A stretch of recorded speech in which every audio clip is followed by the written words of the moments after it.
Sobat Bincang Energi, ketemu lagi dengan saya di Bincang Energi Muda yang ke-18. Ya, jadi hari ini kita bakalan, jadi Bincang Energi Muda kali ini itu adalah Bincang Energi Muda series. Nah, untuk di Bincang Energi Muda yang ke-18 ini, kita berkesempatan untuk bisa menghadirkan satu tokoh yang luar biasa banget ya. Jadi kita masih nunggu dulu nih dari narasumbernya. Jadi untuk tema kita kali ini adalah solar energy as a low carbon and climate change resilience strategy. Ya, jadi kita masih halo Sobat Bincang Energi semuanya. Wow, udah pada stay tune nih semuanya ya. Halo, selamat malam Ibu. Halo, apa kabar? Halo, baik. Apa kabar Ibu? Saya panggilnya, enaknya manggilnya Bu Roro atau Mbak Roro nih? Panggilnya Mbak aja kali ya? Ya, boleh. Halo Mbak Roro, terima kasih sekali ya ini sudah mau bergabung atau mau di-invite nih sama Bincang Energi untuk edisi kali ini. Jadi topik kita kali ini seru banget, yaitu solar energy as a low carbon and climate resilience strategy. Salam kenal ya Mbak Roro, saya Mada, co-foundernya dari Bincang Energi. Oke, ya sebelum, maaf agak putus-putus. Oh, I was saying salam kenal juga, Mbak. Oke, terima kasih banget. Oke, mungkin sebelumnya boleh dong perkenalan dulu nih Mbak Roro untuk Sobat Bincang Energi. Semua udah kenal sih, tapi kayaknya seneng banget kalau bisa langsung denger dari Mbak Roro nih. Boleh banget, terima kasih Bincang Energi tentunya atas undangannya. Buat yang belum kenal dan ini hari Minggu dan tetap mau mengikuti live itu luar biasa banget sih ya.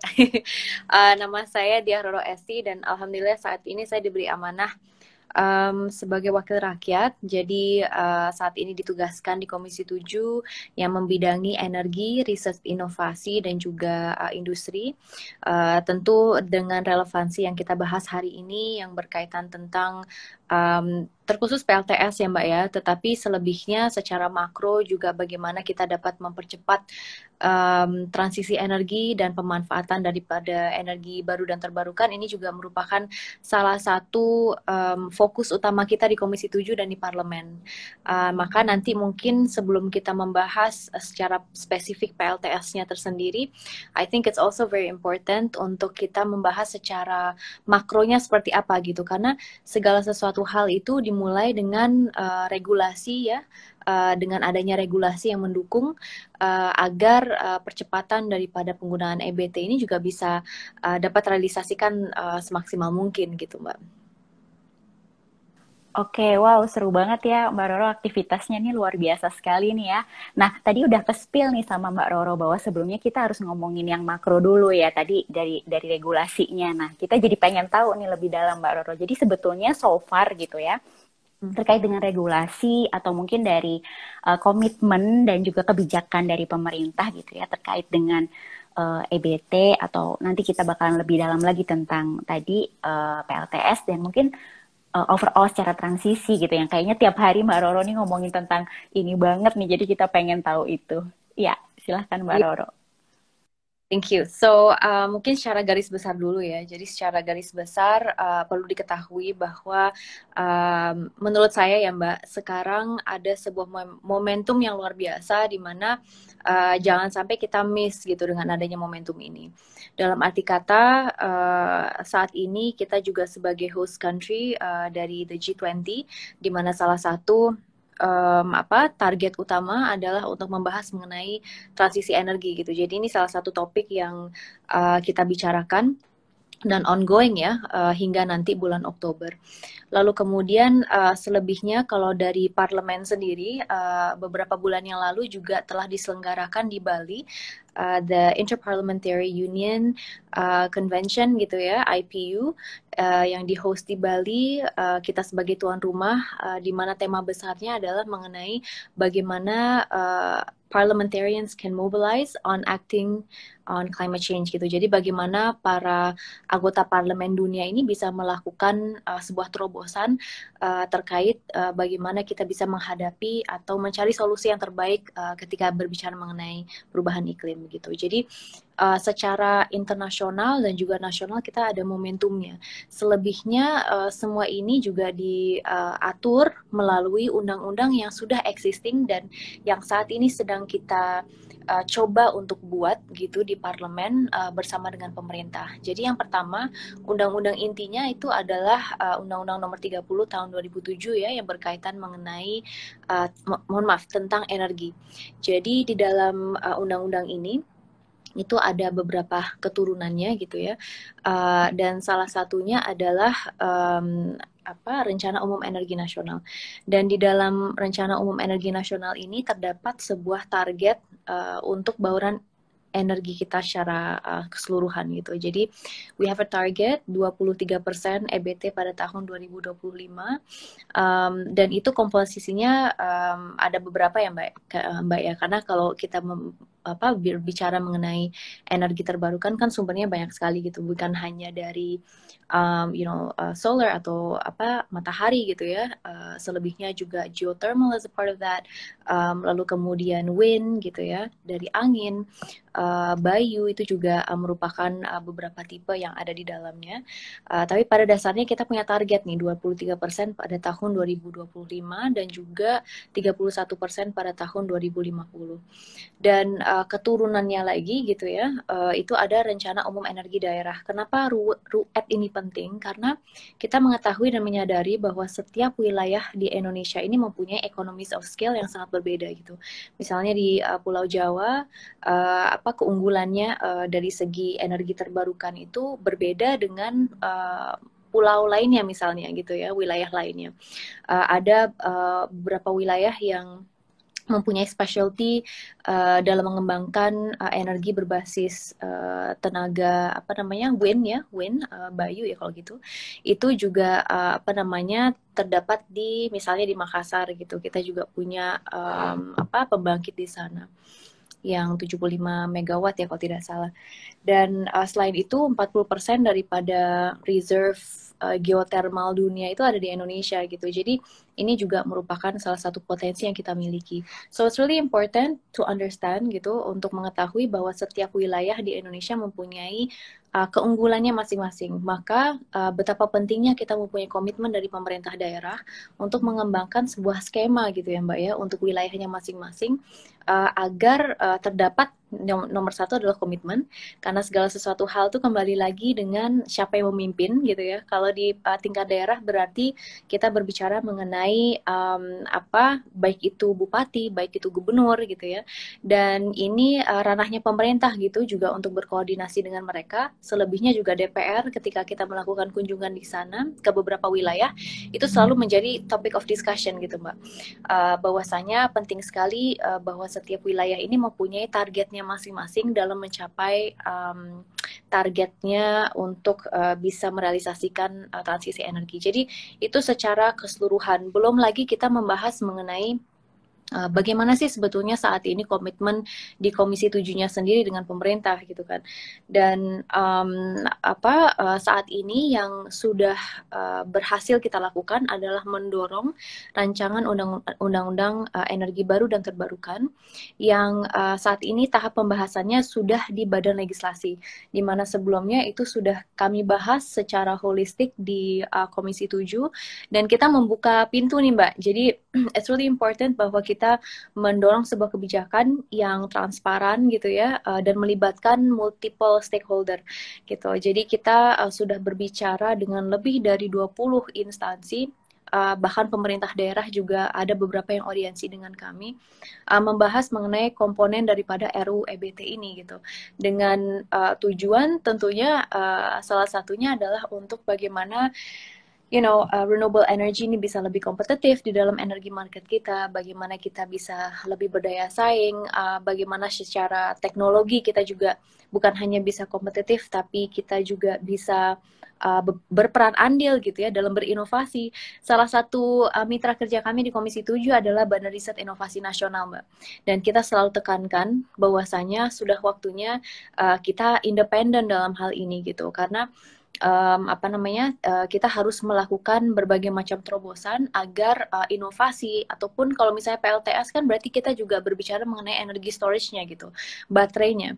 Dan dalam hal ini negara Indonesia mempunyai potensi sebetulnya untuk berinovasi di bidang ini agar kedepannya kita tidak harus terlalu bergantungan dengan negara-negara lainnya gitu. So how can we be more independent in the way that we run renewables, dan juga bagaimana kita bisa mengoptimalkan kemampuan dalam negeri dalam pembangunan baik itu PLTS ya, ataupun mungkin pembangkit-pembangkit lainnya gitu. Jadi ini juga merupakan salah satu concern kita. Tapi kembali lagi Mbak, bahwa energi transisi dan pemanfaatan daripada energi terbarukan ini hanya bisa sukses ketika kita berhasil membuat energi terbarukan lebih kompetitif di dalam energi market kita, di mana saat ini kita semua ketahui bahwa kendalanya tuh selalu karena mahal Mbak gitu. Jadi ini yang kita berusaha banget gitu, gimana agar dengan kehadirannya RUU EBT paling tidak kita bisa membuat energi terbarukan ini bisa lebih kompetitif di dalam energi market kita. Jadi itu secara holistik, kerangka hukumnya itu seperti itu.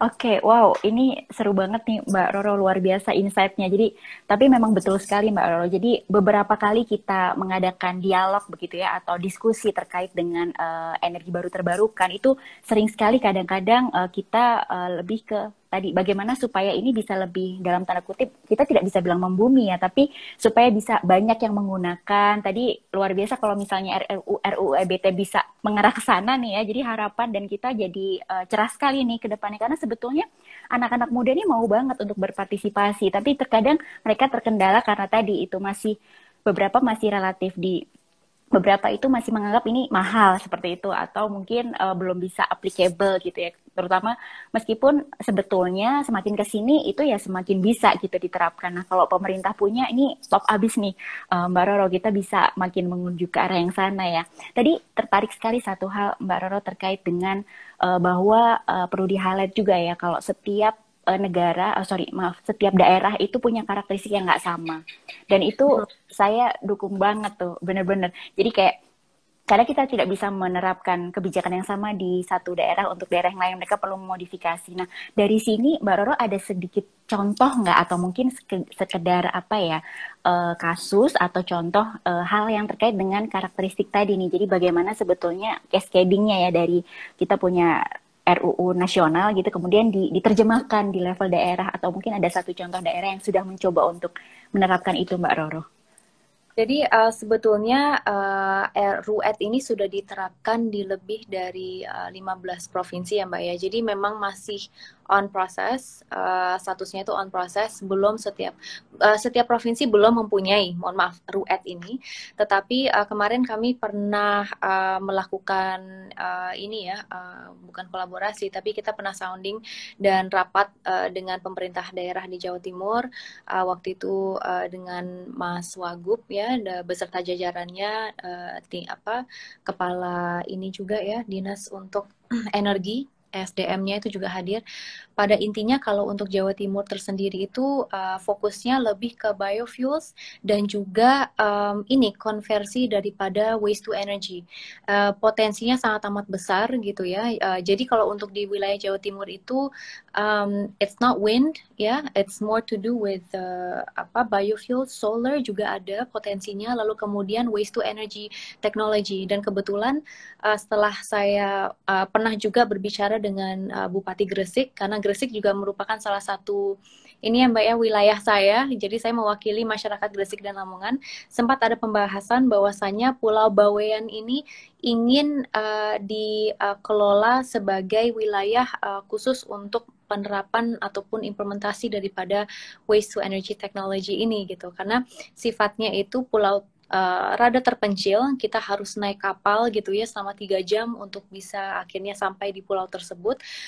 Namun yang perlu dipertimbangkan, dan ini belum saya follow up lagi gitu ya, dari segi bagaimana dengan apa namanya, nuisance-nya gitu, dalam arti kata jangan sampai dengan keberadaan teknologi itu yang akan nantinya dikembangkan itu malah membuat masyarakat di sekitarnya merasa terganggu gitu, baik itu dari segi odornya gitu kan, lalu kemudian juga mungkin proses pembangunan yang belum tentu bisa diterima oleh masyarakat di sana. Jadi satu hal yang menurut saya sangat amat penting dalam penerapan energi terbarukan di Indonesia adalah untuk menyadari bahwa negara Indonesia ini sangat amat diverse, Mbak, gitu. Diverse dalam arti kata kita sangat beragam in terms of culture, kepercayaan gitu ya, Mbak ya. Jadi kita perlu lebih sensitif terhadap kepercayaan-kepercayaan yang ada gitu di setiap wilayah di Indonesia. Social sensitivity itu penting sekali agar kita bisa mengetahui local wisdomnya seperti apa dengan nantinya dengan harapan bahwa mereka bisa menerima dengan adanya teknologi baru. Nah, ini juga sesuatu hal yang mungkin tidak terlalu dipikirkan atau terpikirkan, tetapi juga ternyata sangat amat penting. Tapi secara garis besar ya, Mbak, sebetulnya apa namanya, dari total potensi energi terbarukan di Indonesia itu masih sedikit sekali gitu yang terrealisasikan, hingga 2,5% kalau tidak salah ya dari total potensi kita. Lalu kemudian kalau kita berbicara mengenai jenis energi itu kan macam-macam, ada tenaga bayu, ada hydro, ada surya, lalu kemudian bioenergi tadi sudah saya sampaikan juga, panas bumi, bahkan arus laut gitu, dan potensinya itu mungkin kalau ditotalkan itu sebesar 3.684 gigawatts gitu. Tapi belum seluruhnya terrealisasikan potensinya. Jadi sebetulnya perlu disadari juga bahwa jangan sampai gini ya, jangan sampai transisi energi ini menjadi beban gitu. Kita harus mulai memikirkan atau mempunyai sudut pandang gitu bahwasanya ini sebuah potensi yang dimiliki oleh negara Indonesia untuk dikembangkan gitu, Mbak. Kenapa potensi ini sangat amat penting? Karena juga ternyata ada sebuah riset yang dikaji gitu ya, dari Bappenas yang mengatakan bahwa sektor ini juga bisa menciptakan ratusan juta pekerjaan baru gitu. Dan dari situ kita juga bisa lebih memikirkan bagaimana negara Indonesia bisa merealisasikan target-target nasional mereka, kita gitu ya, dalam arti kata kita mempunyai potensi untuk menjadi salah satu ekonomi terbesar nomor 5 di dunia gitu ya, menyongsong tinggi bonus demografi yang saat ini kita alami, di mana 70% dari total populasi kita itu berada di kalangan produktif gitu. Dan kita juga kenal era ini sebagai Indonesia Emas tahun 2045. Nah, maka dalam betul-betul menyambut Indonesia Emas ini ya, saya berharap bahwa kita juga mulai memikirkan bagaimana negara Indonesia bisa progressing secara ekonomi, tetapi secara sosial kita juga bisa menjaminkan bahwa masyarakat bisa lebih sejahtera, walaupun ya saat ini kita mengalami constraint yang sangat amat sulit untuk dilalui ya, Mbak ya, dengan adanya pandemi. Walaupun we are picking up slowly, tetapi di samping itu bagaimana faktor lingkungan itu juga tidak terlupakan gitu. Jadi ketiga faktor itu tentunya perlu kita dorong, dan saya berharap bahwa the utilization daripada energi terbarukan ini juga bisa menjadi solusi konkret gitu, Mbak. Bisa dibayangkan kalau semuanya berpihak gitu ya. Jadi gini, menurut saya kembali lagi dengan who is in charge gitu ya. Kembali lagi kepada political will gitu, Mbak. Kalau misalnya political will-nya sudah ada gitu, baik itu top down-nya, baik itu dari presiden, menteri, legislator ya, DPR, lalu kemudian the executing body juga secara keseluruhan itu bisa komit untuk bisa mencapai target-target ini, tentu ya there's no such thing as impossible gitu. Nah, kembali lagi bagaimana kita bisa menyamaratakan niat baik ini agar kita bisa agar kita itu bisa satu direction gitu, Mbak. Karena yang saat ini yang saya lihat gitu ya, secara mungkin baik itu secara makro mungkin ya, saya bisa melihat bahwa masih belum ada, there's not enough incentive gitu for this to work. Jadi kita butuh semangat gotong royong itu tadi agar bisa mempercepat perkembangan ataupun pemanfaatan daripada energi terbarukan ini sih. Oke, wow, luar biasa Mbak Roro. Ini kita dapat insight yang banyak sekali ya. Jadi memang untuk mewujudkan itu perlu ya mungkin kita semua perlu bergandengan tangan bersama ya untuk menuju ke sana gitu. Karena tadi saya sangat setuju sekali bahwa Indonesia itu diverse ya. Jadi memang unik sekali nih setiap setiap wilayah itu nggak sama. Kemudian kita juga perlu untuk potensi dan permasalahannya mungkin juga nggak sama gitu ya. Tadi sudah disebutkan Jawa Timur punya fokus khusus nih untuk transisinya ke arah yang menggunakan energi apa dan yang lainnya mungkin hal yang serupa gitu. Nah, tadi sempat disinggung nih oleh Mbak Roro terkait dengan uh, kita perlu yang namanya komitmen bersama gitu. Nah, selama ini so far gitu ya, Mbak Roro, terkait dengan tantangan nih ya. Jadi tantangan untuk mewujudkan ke sana itu kalau mungkin bisa digambarkan dalam beberapa aspek ya, nggak harus aspek secara khusus ya, tapi tantangan terbesar gitu sih untuk Indonesia ini sebetulnya di mananya sih Mbak Roro gitu? Apakah di teknologinya gitu? Apakah di regulasinya gitu? Atau mungkin di atau ya mungkin bagaimana untuk mengajaknya gitu karena kan transisi energi ini mungkin bisa dibilang baru ya untuk Indonesia ya, dibandingkan dengan beberapa negara lain nih kalau misalnya kita sebut di ASEAN misalnya seperti itu kita masih lumayan relatif ya kita nggak bisa bilang baru banget ya Mbak Roro ya tapi ya at least kita bisa bilang seperti itu gitu boleh nggak di spill nih kira-kira tantangan terbesar kita tuh di mana sih letaknya gitu Mbak?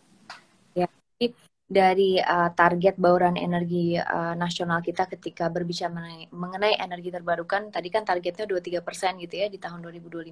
Sekarang itu baru mencapai di kisaran 11%. Mungkin kalau nggak salah ini data dari tahun 2021 gitu. Nah, maka ya betul 11,7% pada tahun 2021.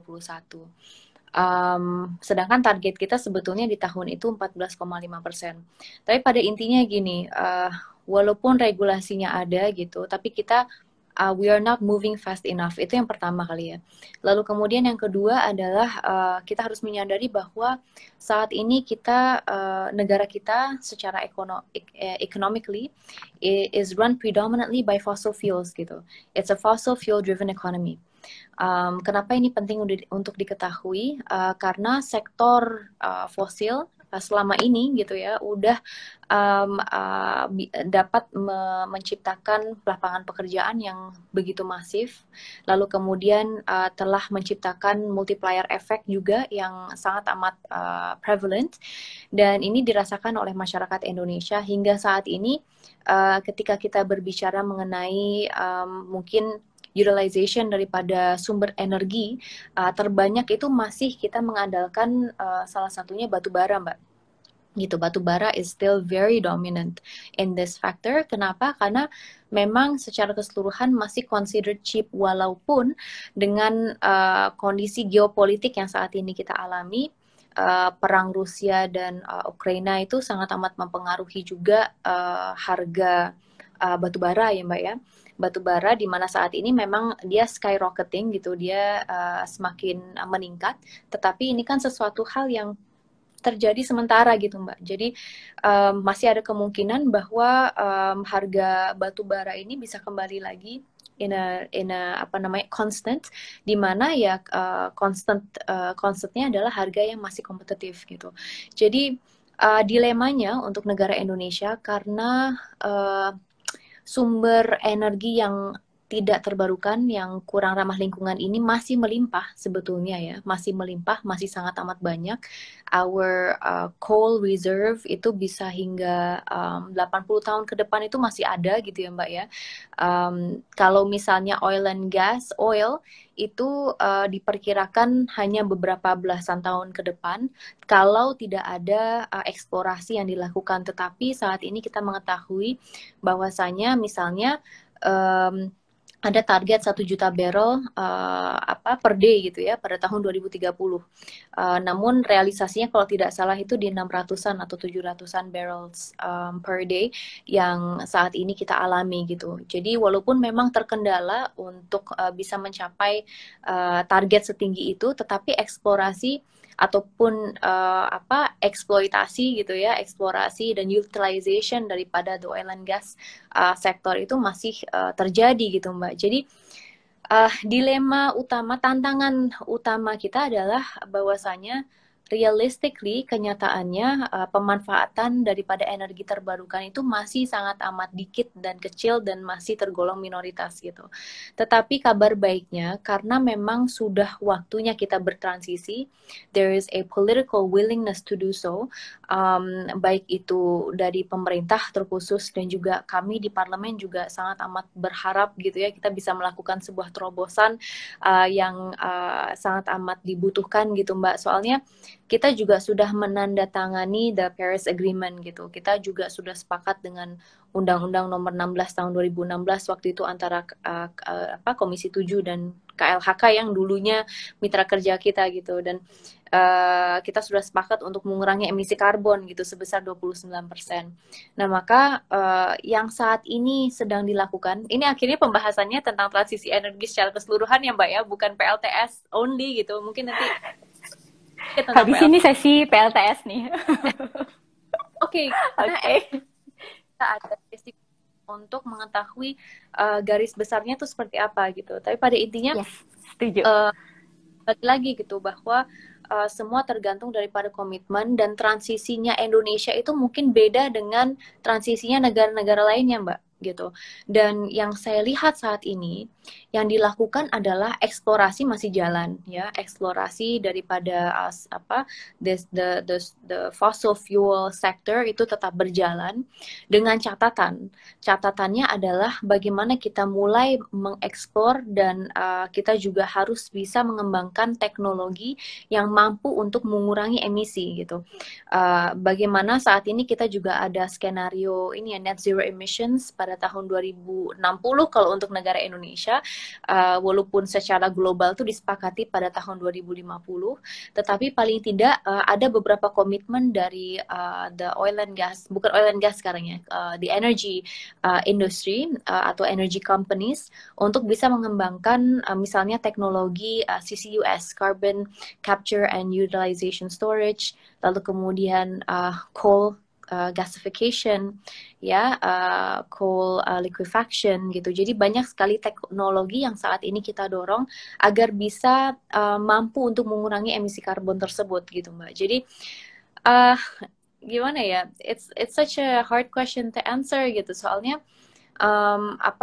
dilematic in a lot of ways, tapi at the same time momentumnya ada kok gitu. Nah, sekarang tergantung bagaimana. Menurut saya ya, secara pribadi menurut saya kita harus balance aja gitu. Di satu sisi, oke, kita mengetahui bahwa transisi energi di Indonesia itu memang berbeda.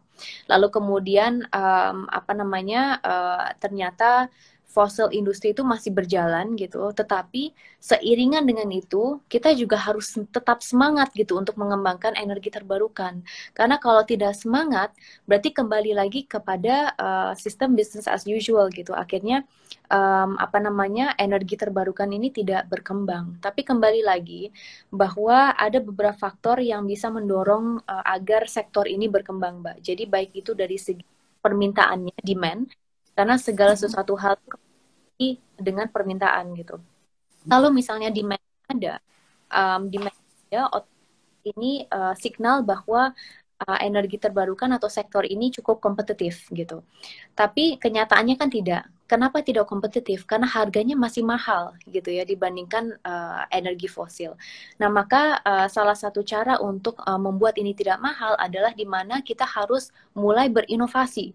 Melakukan inovasi baik itu dari segi teknologi, melakukan transfer of knowledge gitu ya, agar kita juga bisa independen dalam mengembangkan energi terbarukan ini gitu.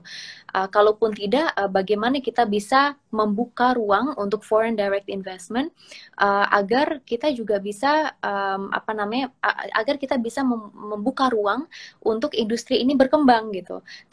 Tapi yang kendala terbesar untuk negara-negara luar untuk masuk ke Indonesia ketika berbicara mengenai investasi adalah bahwa ketidakpastian regulasinya, lalu kemudian ketidakpastian harga, Mbak, gitu. Jadi ini juga merupakan menurut saya beberapa faktor yang menghalang juga. Tetapi dengan adanya RUU EBT, saya sih berharap, Mbak, dan kita sudah melakukan berbagai macam diskusi dengan berbagai pihak gitu, bahwa kita berharap bahwa ini terobosan ya untuk bisa membuat energi terbarukan ke depannya bisa lebih kompetitif gitu. So it's not easy, gampang Mbak. Mudah-mudahan ada jalan.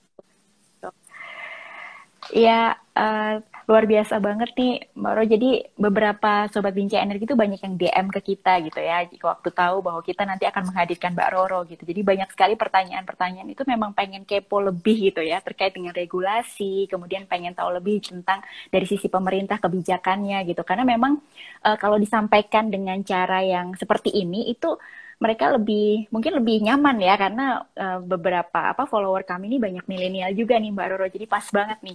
Jadi kita bakalan dapat langsung nih dari sumbernya terkait dengan sebenarnya kita ini kemana sih arahnya dan kita itu mau ngapain aja gitu ya. Jadi mudah-mudahan supaya tadi sudah ditekankan terkait dengan demand ya dan harapannya nih anak-anak ini juga bisa jadi demand nih terutama terkait dengan tadi kita mau menyinggung tentang solar panel.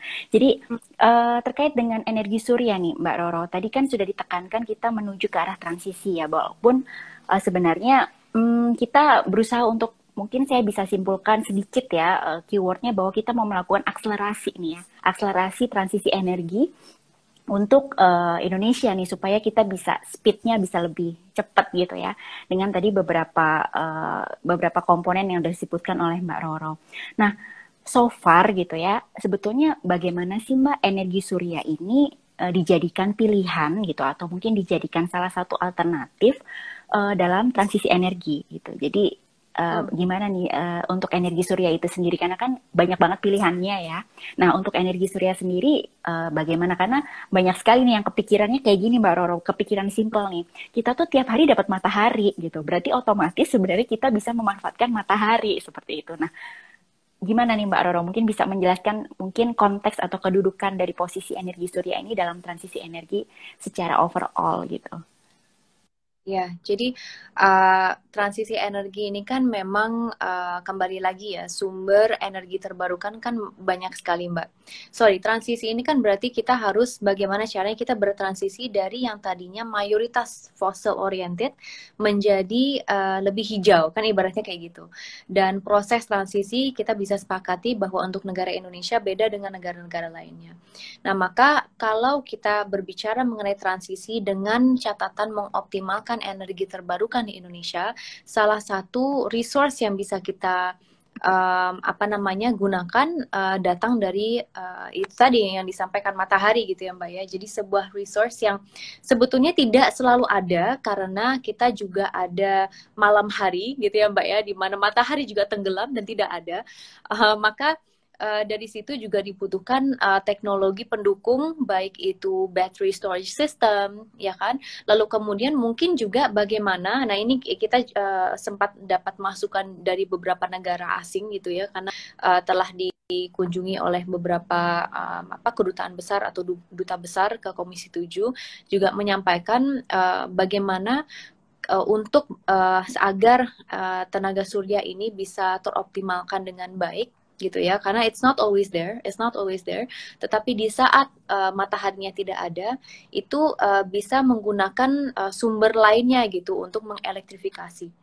Nah ini juga bagaimana kita bisa mungkin melakukan combine system antara misalnya energi yang bersumber matahari, lalu kemudian kita menggunakan sumber lainnya, atau mungkin karena memang saat ini kondisinya kita tetap ataupun masih mengoptimalkan fossil fuel, kita juga bisa mengcombine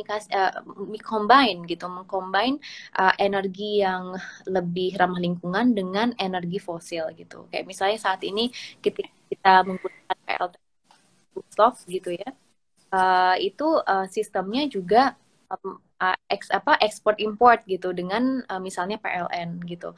Nah, ini kan ada sebuah sistem juga di mana kita bisa menggunakan solar panel ya untuk rumah kita masing-masing, atau bahkan ini juga dilakukan di beberapa bangunan ya Mbak ya. Saya tahu di pemerintah. Jadi macam-macam untuk rumah pribadi, bisa juga untuk komersial, bisa untuk industri, karena ada beberapa industri yang sekarang menggunakan PLTS rooftop ya.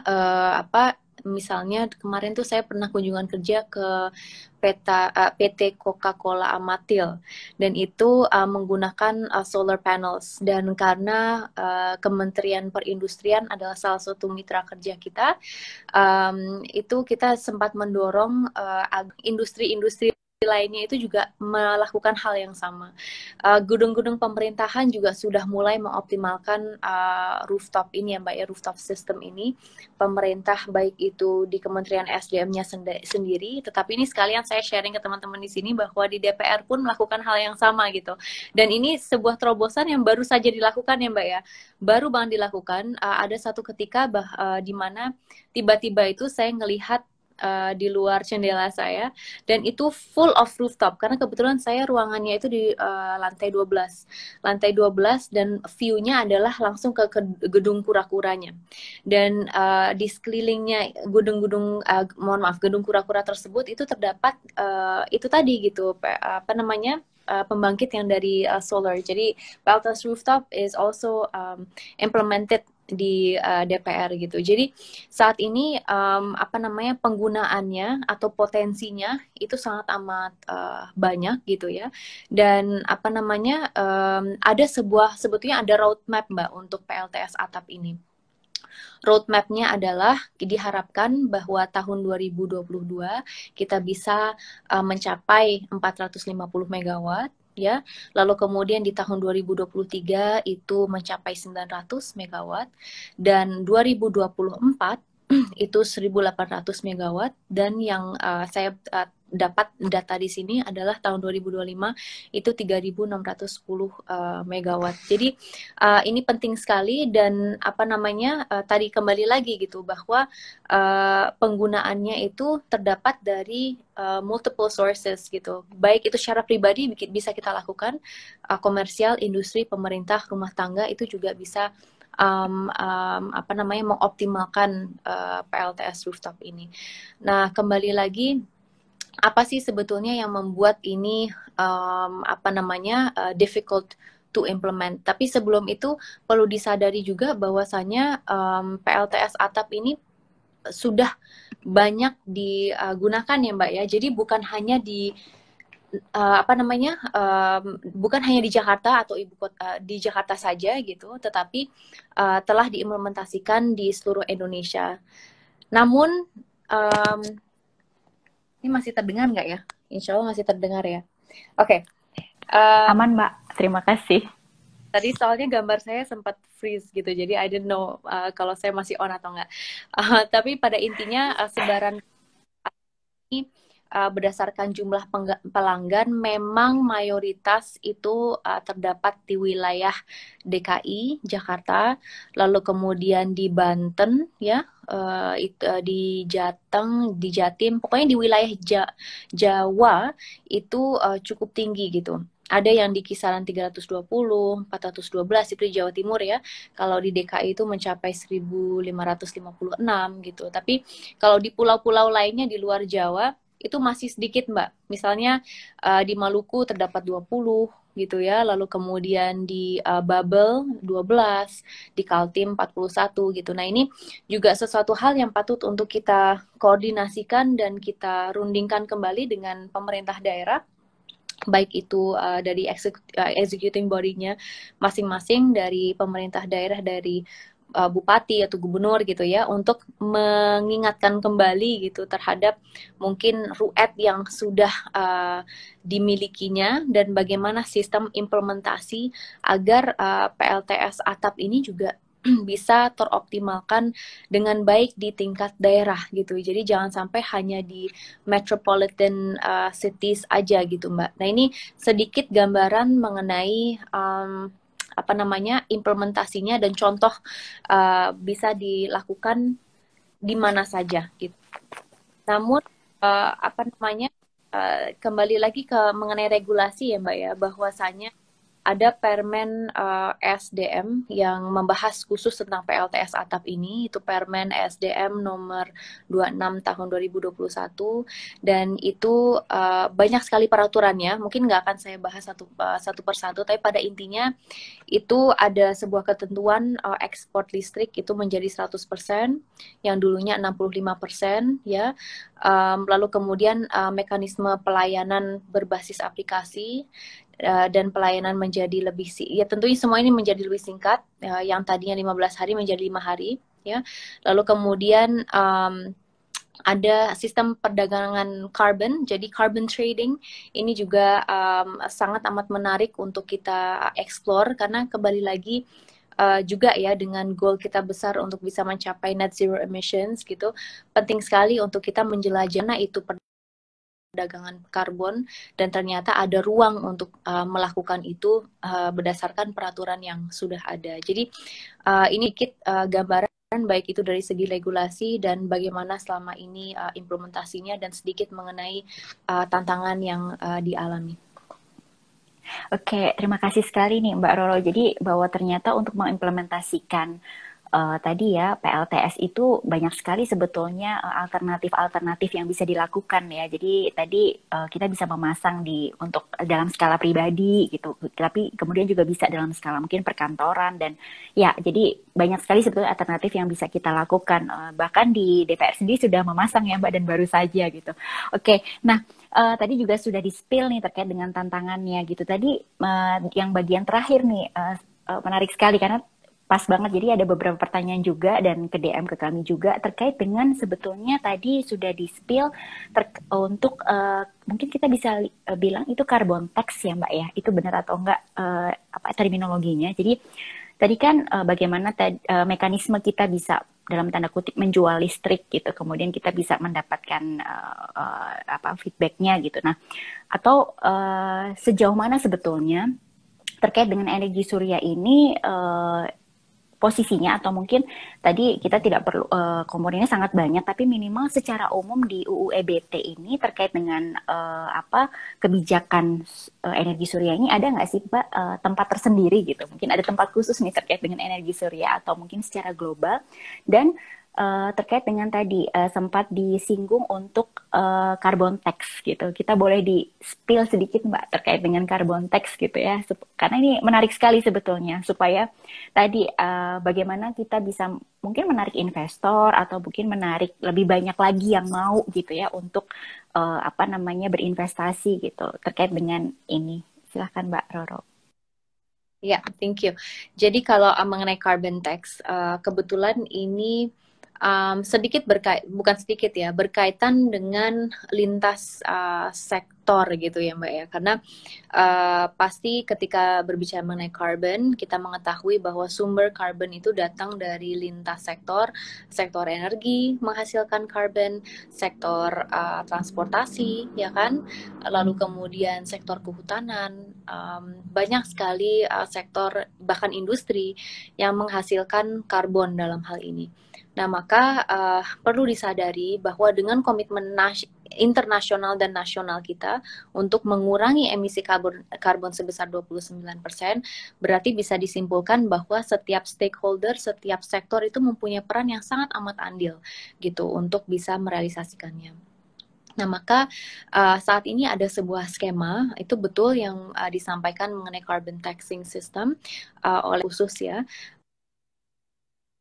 Karena taxation itu kan datang dari kementerian tersebut, diatur melalui kementerian tersebut dengan note dari masing-masing kementerian teknisnya gitu.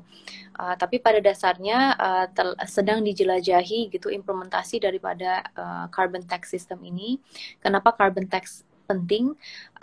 Kita sih berharap untuk sebetulnya ini bentuk daripada insentif untuk sektor yang tidak terlalu menghasilkan karbon gitu Mbak.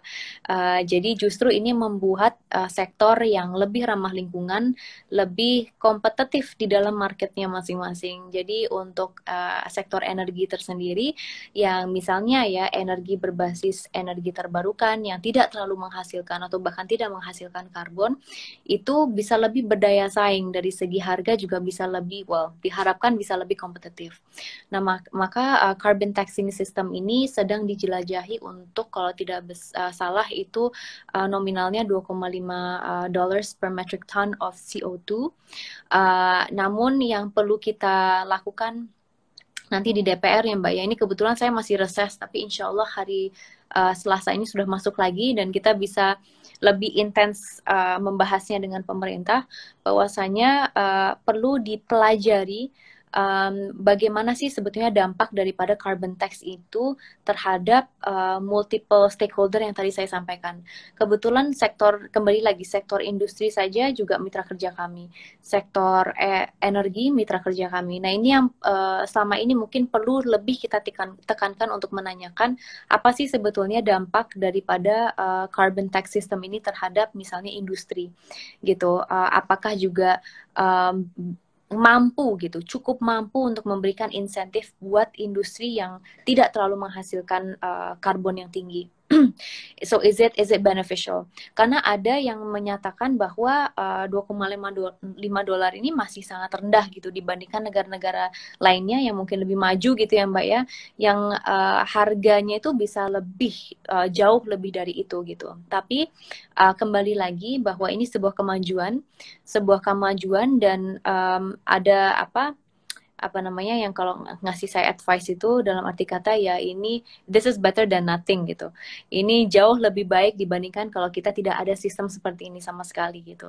Tapi kembali lagi apa sebetulnya relevansinya terhadap apa namanya Indonesia dan apakah betul-betul mampu gitu untuk mengurangi emisi karbon. Nah, ini sebuah pertanyaan menurut saya yang perlu kita mungkin eksplor bersama ya Mbak ya, melalui insya Allah nanti rapat dengan para mitra kerja kami untuk mengetahui persisnya dampaknya itu seperti apa. Itu sedikit mengenai carbon tax. Tapi kembali lagi, dengan sistem carbon tax ini sebetulnya itu juga merupakan salah satu, bukan seluruhnya ya Mbak ya, salah satu insentif untuk percepatan apa namanya daripada ini pemanfaat energi terbarukan gitu. Karena apa namanya carbon tax ini berarti kita membahas mengenai eksternalitas yang tidak baik, negative externality. Negative externality adalah bagaimana sih sebetulnya cost gitu ya terhadap misalnya kesehatan manusia. Jadi kesehatan manusia kan berarti misalnya bill rumah sakit gitu ya. Ibaratnya itu semua itu dikalkulasikan di dalam sistem carbon tax ini gitu. Lalu kemudian negative externality berikutnya adalah kerusakan lingkungan gitu. Itu juga merupakan salah satu bentuk daripada dampak negatif gitu ya. Nah ini sebetulnya dengan kita memperhitungkan negative externality ini, kita berharap bahwa yaitu tadi sektor yang lebih ramah lingkungan bisa lebih kompetitif. Nah namun kembali lagi implementasi dan dampaknya inilah yang harus kita pelajari bersama gitu Mbak. Lalu kemudian tadi yang nomor 2 apa ya Mbak ya? Sorry, carbon tax and also what was the next one? Ya, itu sebenarnya lanjutannya dari carbon tax. Jadi sebenarnya terkait dengan carbon tax kita juga pengen tahu ini kan mekanismenya insentif disinsentif ya Mbak Roro ya untuk sebetulnya boosting si transisi energi ini gitu ya. Jadi tadi kita ada mekanisme carbon tax. Jadi yang kedua tuh lebih ke spill tentang sebetulnya terkait dengan insentif nih ya Mbak Roro. Kalau tadi mungkin ranahnya tadi kalau carbon tax itu ke industri gitu. Tapi kan kalau energi baru terbarukan bisa juga levelnya itu kepada masyarakat nih. Terutama kalau misalnya masyarakat mau pasang solar panel gitu ya. Nah, tadi sudah di-spill sebelumnya sebetulnya oleh Mbak Roro ada kebijakan terkait dengan hal ini.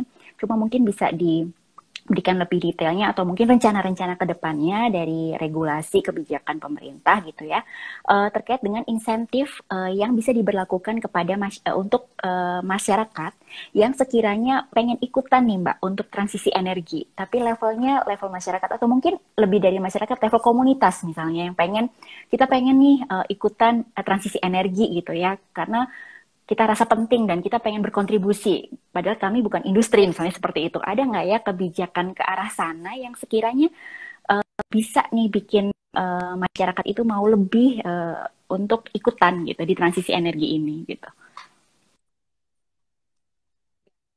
Uh, Good question, dan kabar baiknya adalah bahwa ada jalan keluarnya gitu ya. Jadi insentif ini juga diperlukan baik itu untuk level maupun juga level industri, itu juga diberikan.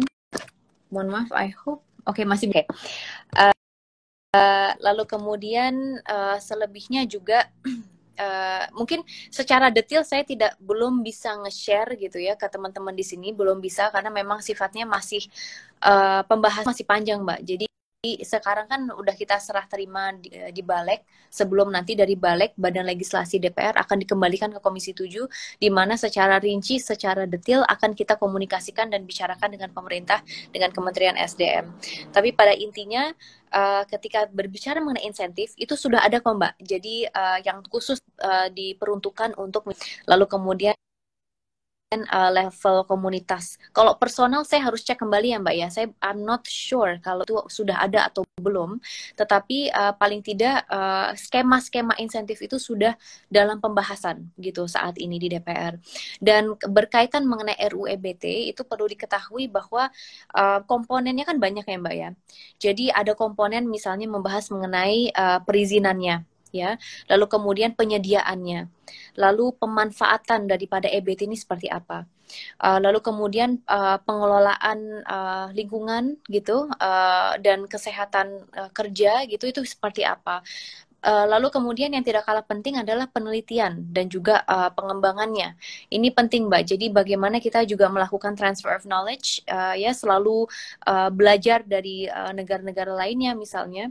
Agar kita bukan hanya bisa berdaya saing, tapi kita juga bisa ikut serta dalam mengeksplor gitu, agar mengetahui strengths kita itu sebetulnya di mana gitu. Lalu kemudian dananya sendiri, pembinaan dan juga pengawasan, ya sanksi-sanksi tadi kembali lagi ke sistem carbon tax itu ada relevansinya Mbak nanti di RUU EBT ini, dan partisipasi masyarakat.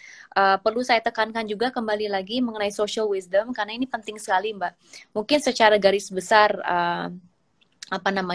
kita mengetahui lah bahwa misalnya PLTS atap ini kan kalau di target RUN itu kan tahun 2025 targetnya adalah 6,5 gigawatt ya Mbak untuk PLTS atap khusus. Lalu kemudian 45 gigawatt tahun 2050. Sedangkan kalau dari kementeriannya sendiri itu targetnya tahun 2025 itu 3,6% gigawatt, mohon maaf. Tapi pada intinya dengan target-target seperti itu, dan itu kan nanti di breakdown lagi, misalnya PLTS atap itu sendiri berapa, terus PLTS skala besarnya seperti apa dan diperuntukkan untuk wilayah mana saja. Contoh untuk Jawa Bali itu ya, ataupun di Sumatera, misalnya di Sumatera adalah contoh kecil itu ada targetnya 192,82 megawatt, dan ini setiap wilayah juga ada targetnya masing-masing. Namun yang perlu kita sadari bersama adalah yang tidak kalah penting aspek sosialnya Mbak. Aspek sosial ini penting kenapa? Karena program ini harus bisa diterima dengan baik oleh masyarakat gitu. Kalau di Jawa Timur itu pendekatannya adalah PLTS untuk pesantren-pesantren. Itu ada programnya Mbak. Kalau di Jawa Timur ini kan sangat wilayah religi ya Mbak ya, bisa dibilang. Kalau di wilayah saya di Gresik, Lamongan, justru di Gresik itu salah satu wilayah di mana agama Islam itu disebar gitu di Indonesia ini. Nah maka wilayah santri lah, bisa di santri, dan PLTS rooftop ini diperuntukkan untuk pesantren-pesantren yang ada di dapil saya gitu, di Gresik dan juga di Lamongan. Nah ini pendekatan sesuai daripada kondisi masing-masing wilayah itu juga menurut saya perlu ada studinya Mbak. Dari segi aspek sosialnya itu seperti apa gitu, karakter dari masing-masing wilayah seperti apa, agar ketika ada kebijakan pemerintah yang sangat amat diharapkan untuk bisa mendorong transisi energi ini bisa diterima dengan baik oleh masyarakat dan disesuaikan aja gitu, dicocok-cocokkan dengan wilayahnya masing-masing. Kalau di Jawa Timur kebetulan culture-nya seperti itu gitu. Nah, maka PLTS rooftop berarti salah satu prioritasnya adalah baik itu untuk pesantren, bisa juga untuk industri. Kalau di dapil saya di Gresik ini kan industrinya banyak sekali gitu. Nah, ini juga bisa diperuntukkan untuk industri atau mungkin ada gedung-gedung pemerintahan, saya rasa juga harusnya itu mulai consider untuk memasang PLTS rooftop ini gitu. Jadi kembali lagi, social aspect is important dan harus berdampingan dengan perkembangan teknologi, Mbak. Perkembangan teknologi ini harus jalan, inovasi harus jalan, tetapi di samping itu bagaimana kita melakukan sosialisasi dan komunikasi yang baik kepada publik agar penerimaan sosial atau masyarakat itu juga bisa seiring gitu dengan perkembangan teknologi. Itu juga sangat amat penting. Sayang sekali nih Mbak Roro, waktu kita terbatas, jadi harapannya pengen lebih lama lagi karena ini banyak sekali yang bertanya sebetulnya Sobat Bincang Energi, mohon maaf banget nih waktu kita Ya. terbatas gitu ya.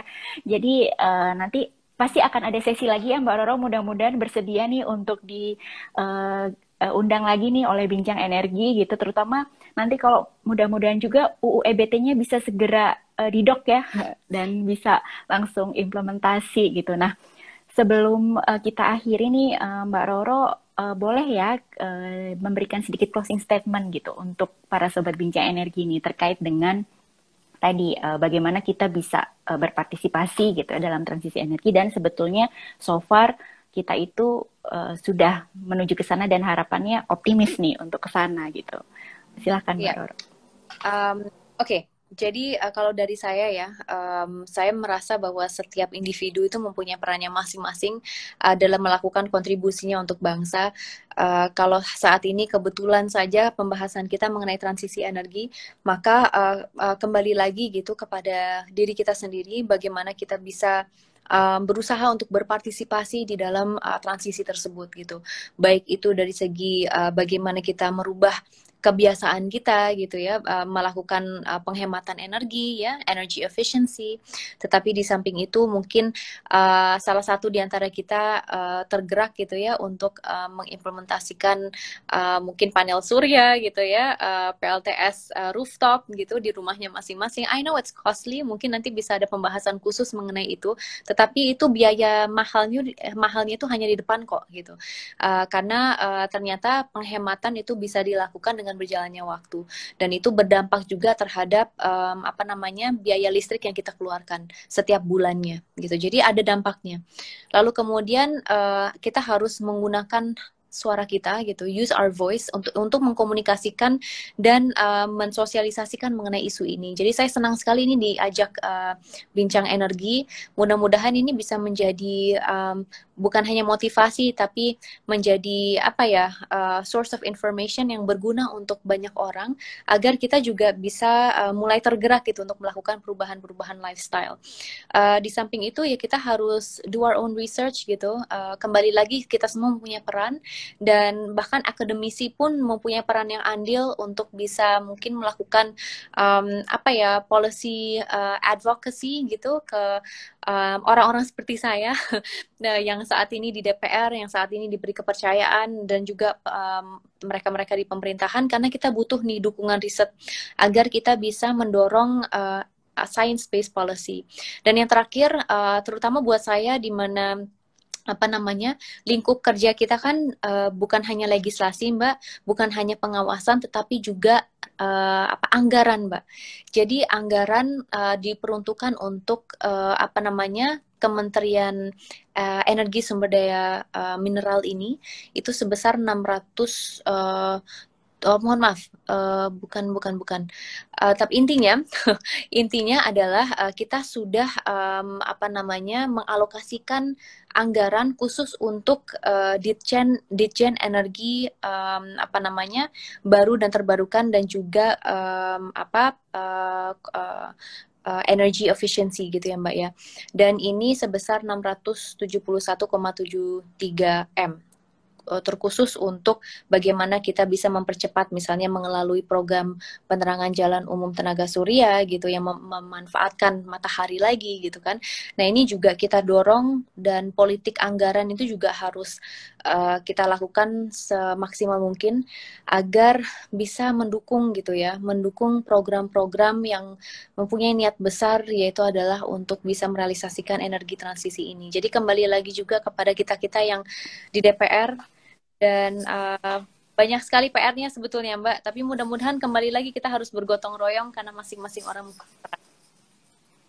Ya, semangat ya Mbak Roro ya. Thank you. Ya, oke.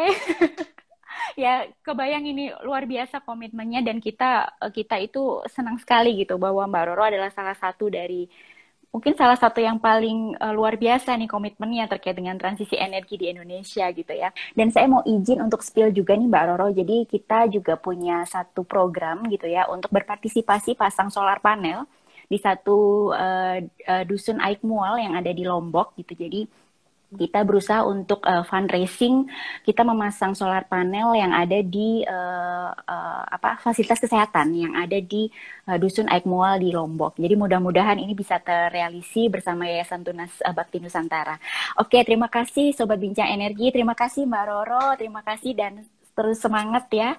Oke, saya tutup sekarang. Salam energi berkelanjutan. Thank you semuanya.